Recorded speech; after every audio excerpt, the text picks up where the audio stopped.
who's going to pay miners Bitcoin fees in the future so they have an incentive to mine? As the block reward cuts by half every 4 years, we run into almost a brick wall of there's no block reward, all the Bitcoins in circulation. Who's going to pay the fees?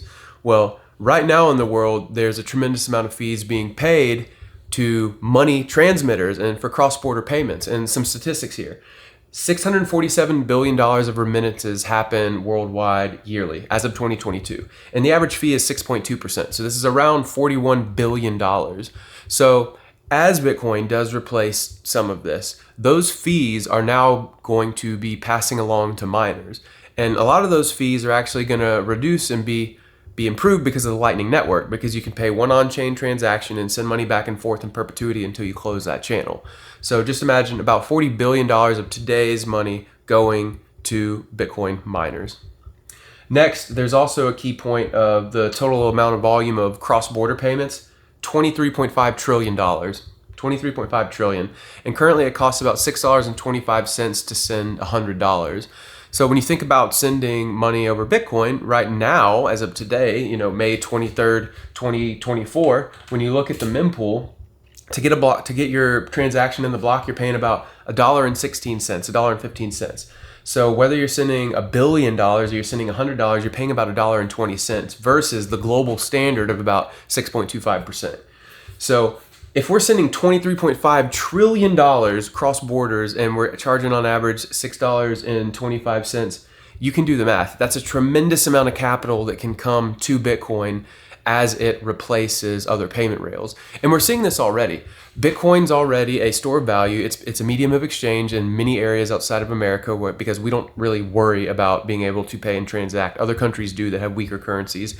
And we're seeing Bitcoin become more and more ingrained into technology.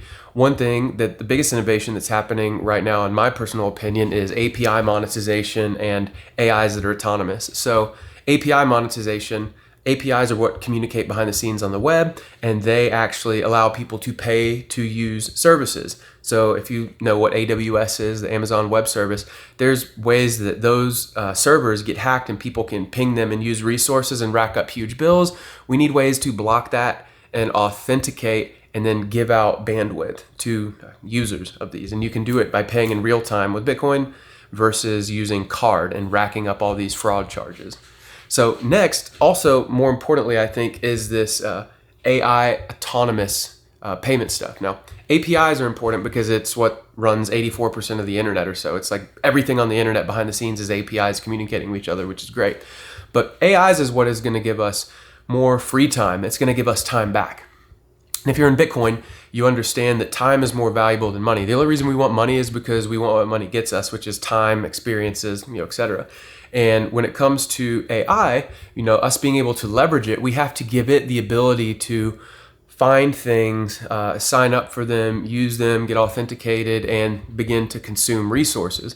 And when we don't have a digital form of money that AIs can have access to use to make decisions and then pay for services, we get in the way of AI. So right now, this form of AI we have that we're leveraging for like LLMs and Midjourney and all this different stuff, it's like 1% of what it can do. It's not even 1%, because until we can give it the ability to go out and take actions, pay for services, and use what is necessary for it to like fully function, we're in the way of it ever having the information and data it needs to be better.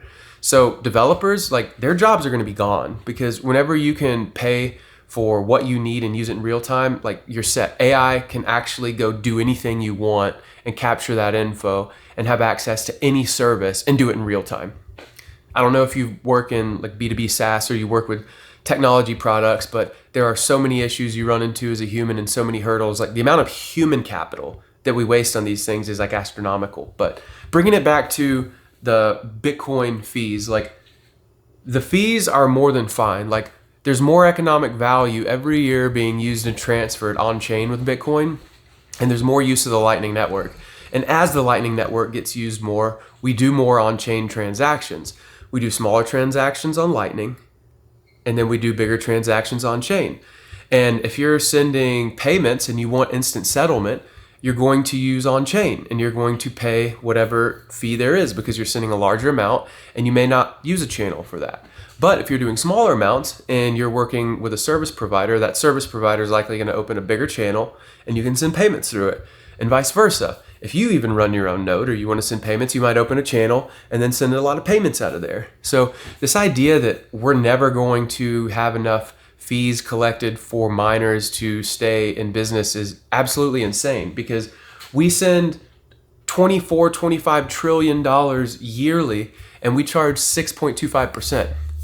Bitcoin capturing all of that over time literally pays all the fees we need. And the great thing about that is whenever fees go down, like let's say fees go from 6 to 3% to 2%, that allows for a better velocity of money. And whenever there's a better velocity of money and money can circulate faster, we end up doing more transactions. Frankly, we should be doing $100 trillion, $200 trillion in transactions yearly when it comes to cross-border payments. But because money is extracted every time you send a payment, this reduces the velocity of money. So think of it this way: if you run a business and you lose 6% of your business a month at the end of the year, 6 times 12, you're losing nearly 70% of your business. So money over time just gets extracted from the hands of people who send it. And if you keep money in the economy, you reduce fees, you actually give money to the productive class, to the productive business owners, to the people who create value, you're going to have a more thriving economy. So we're going to continue to see money flow from these bank systems that just extract fees. They take a very long time. They don't instantly settle. There's just all of these problems, chargebacks, all these risks. It's going to move to Bitcoin. It's going to absorb all those fees. It's going to create a higher velocity of money, and it's going to put money in the hands of the productive folks. It's not going to be in the hands of banks and all these intermediary institutions that get in the way and hinder innovation. It's going to be used for API connectivity for digital transformation. It's going to be used by AI so we can have a more productive life. It's going to be in the hands of people, where when we send money to folks, we don't have 6 to 10% of it taken away, and now it can go to families in need, which can go back to small businesses. So there is no Bitcoin fee problem. The problem is our little monkey peon lizard brain minds have an incredibly hard time of even fathoming how the world is changing. But it's changing, and whether or not you recognize it is just kind of a choice every day. It's already there, it's already happening, and it's getting better every day. So, be optimistic and realize what's happening, or stay pessimistic and believe these old systems that, hinder and make our lives harder are gonna last. But it's your choice. Use a different money, use a better technology, and be ahead of everyone else. You thrive. Yeah, bye.